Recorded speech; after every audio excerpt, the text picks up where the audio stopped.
અમરેલી જિલ્લાના રાજુલા જાફરાબાદ તાલુકાના ચરનાળા પાસે Bhavnagar Somnath national highway road ઉપર ગંભીર ટ્રિપલ અકસ્માત સર્જાયો।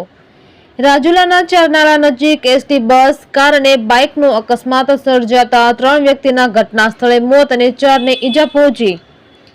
આ ટ્રિપલ અકસ્માતમાં 3 લોકોના ઘટના સ્થળે કમકમાટી ભર્યા મોત નીપજ્યા, જ્યારે 4 લોકોને ગંભીર રીતે ઈજાગ્રસ્ત થયા છે।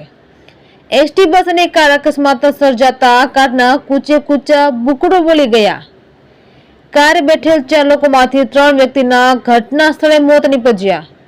બાઇકમાં બેઠેલ 3 વ્યક્તિ અને કારમાં બેઠેલ 1 વ્યક્તિ કુલ મળીને 4 વ્યક્તિને ગંભીર રીતે ઈજાગ્રસ્ત થતા 108 મારફતે હોસ્પિટલ ખસેડાયા।